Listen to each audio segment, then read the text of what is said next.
आप सभी को प्रणाम। जय गुरुदेव। पुस्तक गायत्री मंत्र की विलक्षण शक्तियाँ, जिसमें हमने पिछले वीडियो में सुना यह रत्न भंडार किसे मिलेगा। हमने सुना ऐसा उच्च स्तरीय लाभ प्राप्त करने के लिए मनुष्य को ब्रह्मत्व के अनुरूप गुण, कर्म, स्वभाव अपने में उत्पन्न करने पड़ते हैं, तभी वह खजाना मिलता है जिसके लिए ब्रह्म विद्या ने ब्राह्मण का उद्बोधन करते हुए उसे उस महान भंडागार को हस्तगत कर लेने की प्रेरणा की है। अब आगे सुनेंगे।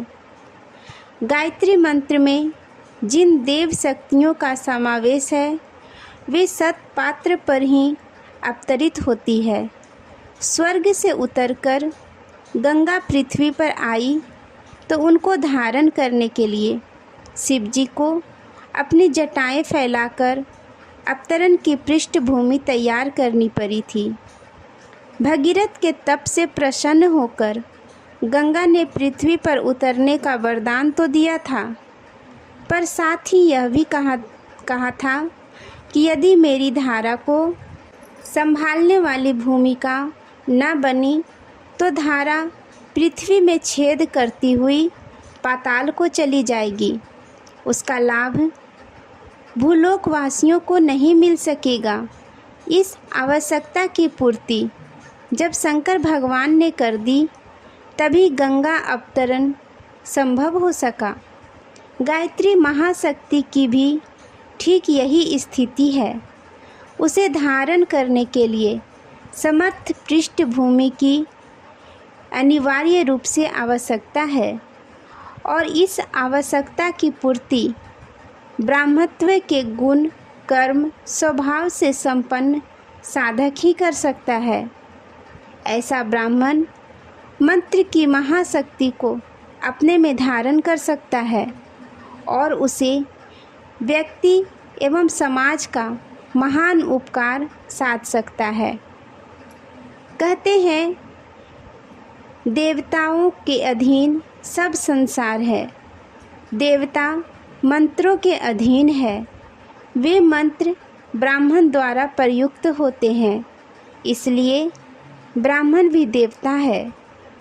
महर्षि वशिष्ठ इसी प्रकार के सुर पृथ्वी के देवता थे। उनके पास नंदिनी कामधेनु अर्थात गायत्री महाशक्ति थी। राजा विश्वामित्र के साथ जब वशिष्ठ का युद्ध हुआ और राजा की विशाल सेना परास्त हो गई, तो विश्वामित्र के मुख से यही निकला, धीग बलम क्षत्रिय बलम ब्रह्म तेजो बलम बलम, अर्थात भौतिक बल धिक्कारने योग्य, तुच्छ एवं नगण्य है। वास्तविक बल तो ब्रह्म बल है। वही मंत्र बल है और वही सच्चा बल है। यह कहते हुए विश्वामित्र ने राजपाट परित्याग कर दिया और ब्रह्म बल प्राप्त करने के लिए तप करने लगे। यहाँ किसी बिरादरी की चर्चा नहीं की जा रही है। हर बिरादरी में हर स्तर के लोग पाए जाते हैं। यहाँ गुण, कर्म, स्वभाव से ब्रह्मत्व अपने भीतर विकसित कर सकते हैं। उन्हीं साधकों की चर्चा की जा रही है और उन्हीं के लिए ब्राह्मण शब्द प्रयुक्त किया जा रहा है। वे ही मंत्र शक्ति के अधिकारी हो सकते हैं। शास्त्रकार ने कहा है, जो ब्राह्मण शांत, दाता, वेदज्ञ, जितेंद्रिय, दयालु, दान लेने वाले हैं, वे ही दूसरों का उद्धार कर सकते हैं। कात्यायन में कहा गया है, जो ब्राह्मण समदर्शी, शांतिवादी आदि का बहाना लेकर दीन दुखियों की उपेक्षा करता है, सेवा से जी चुराता है, उसका ब्रह्म ज्ञान वैसे ही नष्ट हो जाता है जैसे फूटे बर्तन में से पानी टपक जाता है। मनुस्मृति से कहा गया है, ज्ञान और सेवा भाव से शून्य ब्राह्मण यदि दान लेता है तो वह उस दान लेने वाले के साथ ही इस प्रकार डूब जाता है जैसे पत्थर की नाव में बैठा मनुष्य नौका समेत डूब जाता है। मनुस्मृति में कहा गया है, ब्राह्मण के लिए तप और विद्या दोनों अत्यंत श्रेष्ठकर है। तप से पापों का नाश होता है और विद्या से अमर जीवन की प्राप्ति होती है। ब्राह्मण की मान्यता, भावना एवं आकांक्षा किसी स्तर की होती है। इसका दिग्दर्शन परिचय अग्र श्लोक में देखें। अग्र श्लोक अर्थात आगे देखें।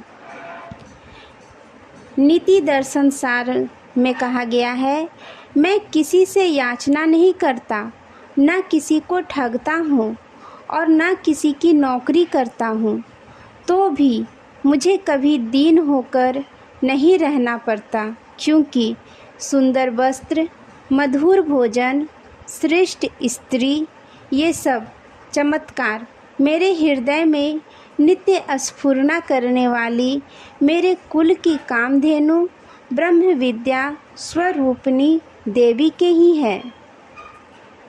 निर्धन होने पर भी सदैव संतुष्ट रहता हूँ, असहाय होने पर भी महाबलिष्ठ होता हूँ, उपवासी होने पर भी नित्य तृप्त रहता हूँ, वही सच्चा ब्राह्मण है।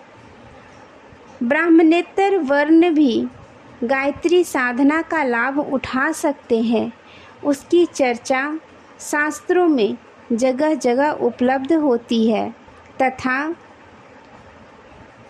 महाभारत में कहा गया है, हे युधिष्ठिर, संपूर्ण चंद्रवंशी, रघुवंशी तथा कुरुवंशी नित्य ही पवित्र होकर परम गतिदायक गायत्री मंत्र का जप करते हैं।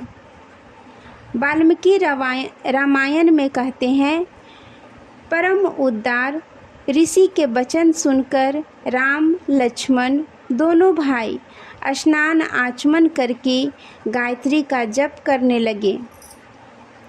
स्कंद पुराण में कहा गया है, क्षत्रिय विश्वामित्र ने राजर्षि पद से उन्नति करते हुए ब्रह्मर्षि पद गायत्री मंत्र की उपासना से ही प्राप्त कर लिया तथा दूसरी सृष्टि रच डालने की भी शक्ति प्राप्त की थी। भली प्रकार साधना की हुई गायत्री भला कौन सा ऐसा अभीष्ट लाभ है जिसे प्राप्त नहीं करा सकती। उस वरदात्री परम देवी गायत्री को नमस्कार है, जिसकी लेस मात्र कृपा से द्विज ब्राह्मण, क्षत्रिय, वैश्य परम गति को प्राप्त करते हैं। उपयुक्त अभिवचनों में ब्रह्मनेतर जातियों द्वारा गायत्री उपासना करने और उसके आधार पर परम सिद्धियां प्राप्त करने का वर्णन है। इससे स्पष्ट है कि जातिगत बंधन लगाने का शास्त्रों में कोई उल्लेख नहीं है। केवल इतना ही कहा गया है कि जो इस महाशक्ति का वास्तविक लाभ उठाना चाहे, वे अपने आंतरिक एवं व्यावहारिक जीवन में ब्राह्मत्व की विशेषताएं उत्पन्न करें। जो इस दिशा में प्रयत्नशील रहे हैं, उन्होंने इतना कुछ पाया है कि स्वयं धन्य हुए हैं और दूसरों को धन्य बनाया है। जिन्होंने जप ध्यान तक ही अपने को सीमित रखा, वे लौकिक जीवन में छीट-फूट समृद्धियाँ भी प्राप्त न कर सके। कारण स्पष्ट है, शारीरिक और मानसिक अनाचार बरतने से आत्मशक्ति का इतना क्षरण हो जाता है कि साधक मणि वाले सर्प की तरह निस्तेज ही रहता है किसी मंत्र तंत्र के सहारे भी अपना आंतरिक वर्चस्व बढ़ाने का अवसर नहीं मिलता। आज के अगणित पूजा भजन में संलग्न व्यक्ति इसी प्रकार तेज रहित जीवन बिता रहे हैं।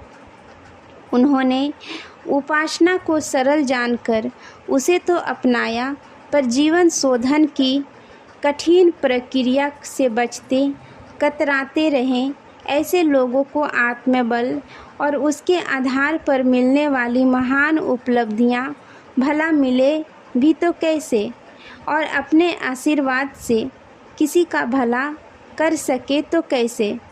देखा जाता है कि अभी भी कितने व्यक्ति गायत्री उपासना करते हैं और उसके फलस्वरूप ज्ञान एवं विज्ञान की उपलब्धियां चाहते हैं, किंतु कुछ कहने लायक सफलता नहीं मिलती।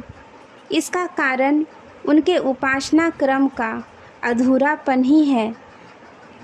साधारण साधना का विधि विधान, शास्त्रों की मामूली जानकारी किन्हीं प्रमाणिक ग्रंथों के आधार पर की जा सकती है। उन्हें कर सकना भी कुछ विशेष कठिन नहीं है। लोग करते भी हैं, कर भी रहे हैं, पर साधारण कठिनाइयाँ या मामूली सी कामनाओं की पूर्ति के अतिरिक्त वस्तुतः कोई इतना प्रभाव उन्हें नहीं दिखता जिससे यह अनुमान लगाया जा सके कि गायत्री महामंत्र के माध्यम से वेदों में वर्णित आत्मविद्या के असंख्य चमत्कारी लाभों से रिद्धियाँ सिद्धियों में से कुछ की उपलब्धियाँ वे कर सकेंगे। इस असफलता से निराश होने की आवश्यकता नहीं, वरन यह देखना है कि यह अवरोध क्यों उत्पन्न होता है। इसका एकमात्र कारण साधक का शरीर और मन उस उच्च स्तर का ना होना ही है जिसमें कि आध्यात्मिक साधनाएं फलित हुआ करती है। गन्ने की, गुलाब की या दूसरी कीमती फसलें पैदा करने के लिए वाटिका को जमीन की आवश्यकता पड़ती है। उसमें पानी का समुचित प्रबंध करना होता है। यदि ऐसा ना हो सके और उसर बंजर में बिना जोते बीज बो दिया जाए, वहाँ खाद पानी तथा सुरक्षा का प्रबंध ना हो तो अच्छी फसल की आशा किस प्रकार की जा सकेगी।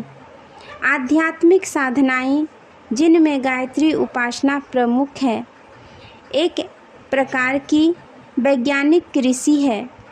उसकी उपयुक्त साधना आवश्यक है। इस संदर्भ में सबसे अधिक आवश्यक साधक के उत्कृष्ट व्यक्तित्व की है। उसकी मनोभूमि बढ़िया किस्म की होनी चाहिए। यह बढ़ियापन जितना बढ़ा चढ़ा होगा उतनी ही साधना की सफलता सुनिश्चित रहेगी। बढ़िया बंदूक में रखकर चलाए जाने पर कारतूस जैसा ठीक काम करता है, वैसा घटिया नकली बंदूक में रखकर चलाए जाने वाले काम नहीं कर सकता। कारतूस वही है, पर बंदूक के बढ़िया होने पर वह अपना काम भी वैसा ही करता है। मंत्र एक प्रकार का कारतूस है। व्यक्तित्व को बंदूक कहना चाहिए। यदि साधक का चरित्र, स्वभाव, आचार, व्यवहार, दृष्टिकोण निकृष्ट स्तर का है तो गायत्री जैसे महान शक्ति संपन्न मंत्र की उपासना का प्रतिफल भी संतोषजनक न होगा। यदि कोई चरित्रवान, इंद्रिय संयमी, तपस्वी, उदार मना के देव स्वभाव का मनुष्य उसी मंत्र को पढ़े जपेगा, उसी उपासना को करेगा, तो निकृष्ट स्तर के व्यक्तित्व की तुलना में इसका परिणाम सैकड़ों गुना अधिक होगा। मंत्र वही, विधान वही, फिर भी सफलता में इतना अंतर। इस विषय में किसी को शंकाशील नहीं होना चाहिए। गायत्री जादू नहीं, एक सर्वांग पूर्ण विधान है। घटिया रेडियो खरखर करते हुए ज़रा सी आवाज़ में बोलते हैं, जबकि बढ़िया कीमती रेडियो बहुत साफ और बुलंद आवाज़ में बोलते हैं। दिल्ली से एक ही तरह की आवाज़ बोली जाती है। आकाश में भी कंपन एक से है, पर पास पास रखे हुए दो रेडियो जिसकी सुई उसी स्टेशन पर यदि आवाज़ की दृष्टि से बहुत बड़ा अंतर प्रकट करते हैं तो उसमें दोष किसी का नहीं, उस सस्ते और कीमती यंत्रों का ही है। मीरा, सूर, तुलसी, कबीर आदि ने जो हरि नाम लिया था उसी को हम रोज़ लेते हैं, पर उनके उत्कृष्ट व्यक्तित्वों से मंत्र सफल हुए। भगवान ने दर्शन दिए, पर हमारे लिए वही हरि नाम कुछ भी प्रतिफल उत्पन्न नहीं कर सकता है, तो उसका दोष बाहर किसी को न देकर अपनी आत्मिक दुर्बलताओं को ही देना चाहिए। आज के लिए यहीं तक। आप सभी को धन्यवाद। जय माँ गायत्री।